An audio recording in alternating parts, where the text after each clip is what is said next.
WorldSBK's 950th race, race 2 of the 2024 Pirelli Dutch Round. Alvaro Bautista with a fast start from pole position. Nicolo Bulliger tries to pull alongside him in towards turn 1, but Bautista chops off his nose, sweeps across. Great start from Jonathan Rea, but he's overcooked it slightly in towards turn 1, so loses 1 position, he's down to 4th. Big wobble there for Alex Lowe's around the first 2 turns. He's already down into 7th position and coming under attack from Toprak Razgatlioglu. I think that's Michael van der Mark who's got in front of Lowe's, and Lowe's has lost, under threat of losing another position there. Andrea Locatelli making swift progress. He's through now on Nicolo Bulliger up into 2nd place. So good start from the Yamahas. Locatelli in 2nd, Rea in 4th, Gardner in 5th, and then directly behind him Michael van der Mark. Swift progress on the opening lap as well from Andrea Iannone. He is up into P7 as Jonathan Rea comes through on Nicolo Bulliger for 3rd position, and Bulliger seems to be struggling on this opening lap. Yeah, Bulliger's going to be bullied now by Remy Gardner and especially Michael van der Mark as well there in the number 60.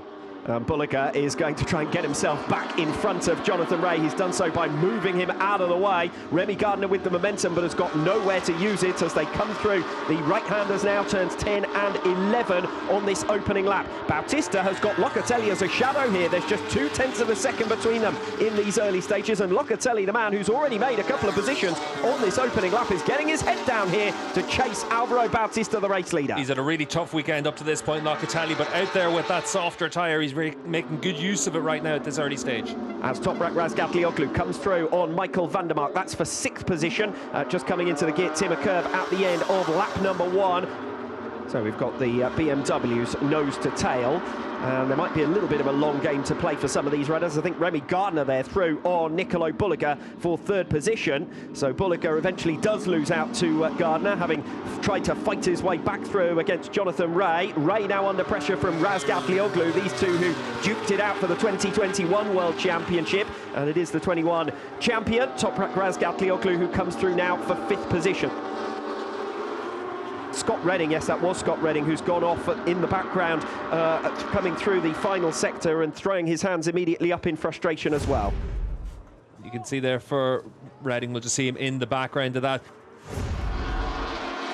Andrea Iannone coming through on Jonathan Rea, so Rea's tumble through the field continues. Frankly, that's where his pace has been towards the back end of the top 10 this season so far. Gardner puts manners on Andrea Locatelli. An intra-Yamaha battle there with the GRT bike now in front of the Bata Yamaha bike. Andrea Locatelli down into 3rd position. Just for Jonathan Rea, with him losing those places, it's very rare that we see Yamaha out there with the harder tyre. So with the other Yamaha riders going so well, maybe that choice just not playing off right now. Razgatlioglu through aggressively on Andrea Locatelli into turn 16 on lap 3.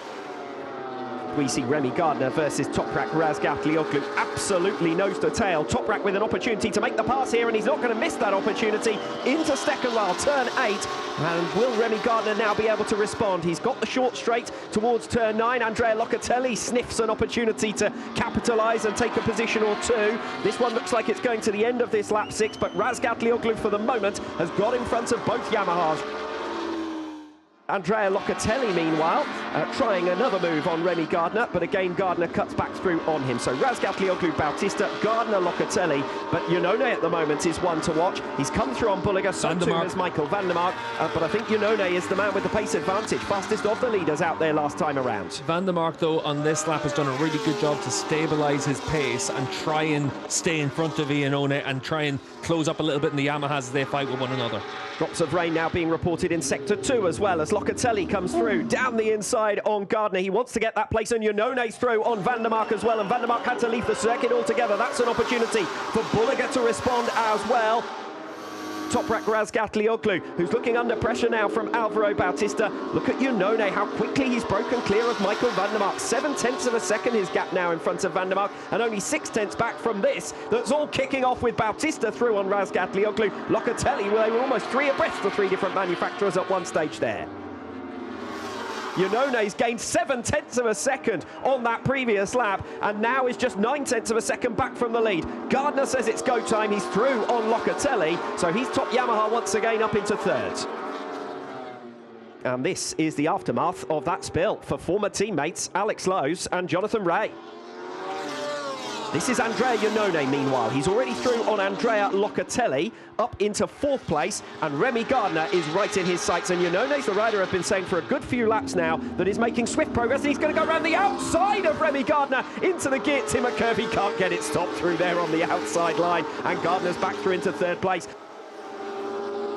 You can see just from the camera how dark it is and how those drops of rain are beginning to affect proceedings here. It's getting worse now. It's getting more and more of an issue, and it is going to be a problem for these riders going forward. You can see the camera obviously picks up a lot more of those spots of rain than what's down there, but for the riders, once you start seeing those spots of rain on your helmet visor, that's when it really does start to impact you. Let's see who's willing to put it on the line and try and close up a margin that they've given up. Locatelli goes for it on Iannone. He is through for 4th position, so 4th, 5th, 6th, 7th now, all covered by less than a second, with Bulliger coming back into the race as well. Iannone's attempted move on Remy Gardner has cost him dearly, and now he's ended up over a second back from Gardner in P5. So the top 3 spaced out somewhat from this group behind. Van der Mark seizes his opportunity and through for 5th position, coming on to lap number 12.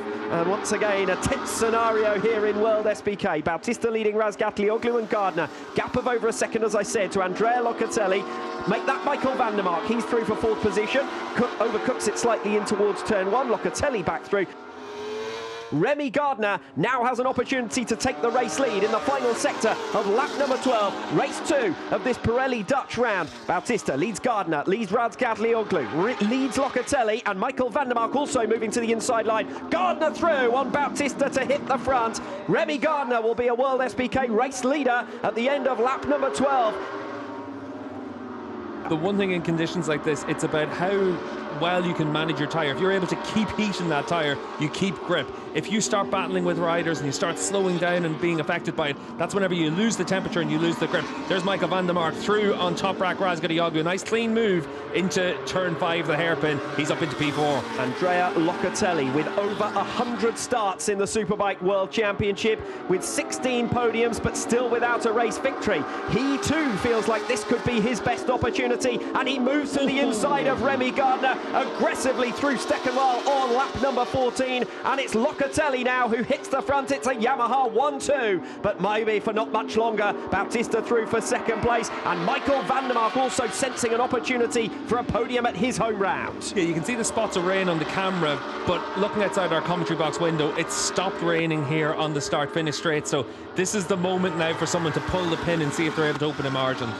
Well, it is Andrea Locatelli. Well, everyone's pushing as hard as they dare. Van der Mark's got some momentum here, hasn't he? But nowhere to use it. Gardner defends that 3rd place. It's a place on the podium. Michael van der Mark, after his 4th position finish in race 2 of the Catalonia round, keen to get up onto the podium this time around, but he's going to have his work cut out for him because Iannone's just come through now for 4th place. So your new order at the end of lap 14, Locatelli, Bautista, Gardner, Iannone, Razgatlioglu now moving through on Michael van der Mark. That's for 5th position. 35.7 last time around from Locatelli. The track is in good condition. You can ride and push hard, but we've now got this group because of the conditions and the changes that had happened. It's now a big group of 7 riders, and all of them know that there's a chance of being able to come through the pack. Razgatlioglu attacking there, late move and very close to the inside line at De Strubben turn 5, and Razgatlioglu now up into 4th position. He too has an opportunity for a podium here. Michael van der Mark getting back around the outside now of Andrea Iannone, and that is for 5th position. Iannone, though, has track position and the inside line. Running wide through the first 2 turns, Andrea Locatelli, he's out of the podium positions now altogether. He's going to drop right towards the back of this group, and that gives Alvaro Bautista the lead ahead of Toprak Razgatlioglu, who's through on Remy Gardner. It's game on between our 2 pre-race favourites once again. Only a 1/10 of a second between them, and this is where Razgatlioglu will fancy his chances the most. Coming into turn 16, the gear timber curve in front of the main stand, and Razgatlioglu is already through as we pick them up coming through there. Razgatlioglu hits the front. He's gone off onto the green paint. That will be okay at the end of lap 16. Nothing more than a warning for that. Bautista now switches to the inside in towards turn 1. I think that was more to cover off Remy Gardner than it was to get back alongside Toprak Razgatlioglu. Gardner now with the opportunity to come through on Bautista as well. Yeah, and for for Remy. It's about putting yourself into that position to try and use where the strengths of the Yamaha are. We saw earlier on in this race Bautista able to open up a gap at the front, but he hasn't had the speed of the other riders. He hasn't had the lap times of the other riders. He's just been able to keep himself in position. Good racecraft from him, but he's vulnerable in this one. Is Gardner close enough here to attack to the inside of Alvaro Bautista? He certainly thinks he is, and he's got it done at turn 16 on lap number 17. Bautista then with the cutback will carry his momentum 300 metres straight. Even that makes the Yamaha vulnerable, and the Ducati is back through. Andrea Locatelli coming through here on Michael van der Mark in front of the Geert Timmer stand. The fans won't appreciate that too much. Van der Mark already under investigation for exiting the circuit earlier on in the race there, and he's left the track once again, but it is Andrea Locatelli who holds on there in P5. Bautista then closing the gap back down to less than 1/10 of a second. An opportunity for Bautista into the final turn, but Razgatlioglu turns in and holds on. These two are holding nothing back. This might be a championship battle between Razgatlioglu and Bautista. It's only round 3 of the season. We head to a quarter distance of the campaign at the end of this race. How much do these two want it? The answer is both of them want this victory. Look at how much Toprak pulled out though in that first corner there from Alvaro Bautista. Is that the margin that he needs? There are spots of rain in the air, and Toprak's just putting it on the line right now. He's got 4 kilometres left to try and hold off Bautista. In this first sector, he's been able to open up another few tenths of a second. I think those gaps have stretched out to a great extent. Been caught out saying that before in the closing stages, but this time around it does look as though Toprak Razgatlioglu has got this covered. Yeah, Toprak just taking that wide line into the right-handers. We'll see if Bautista's able to carry a bit more speed through here and into the exit. He needs a perfect run through this section, and he looks like he's too far back, because to outbrake Toprak into the chicane takes some doing. Yeah, Bautista was close to doing it on the penultimate lap. He just ran a little bit offline through turns 1 and 2 on this final lap, and that's been enough to give Toprak Razgatlioglu this commanding advantage with which he heads through past the grandstand for the final time. Razgatlioglu, Bautista and Remy Gardner will be your podium trio. Toprak Razgatlioglu had never won before in Barcelona. He did that 4 weeks ago. He'd never won before in Assen with BMW, never winning at this venue previously, and Toprak Razgatlioglu takes race 2 of the Pirelli Dutch round. First podium in WorldSBK for Remy Gardner after a whole range of 4th positions in his career, and yet another in the Superpole race earlier on today. Finally he's got the job done, and he's onto the rostrum. Andrea Iannone top independent with P4 ahead of Locatelli, Van der Mark, Sam Lowes, Dominic Egerter, Nicolo Bulliger ultimately coming home down in 9th position.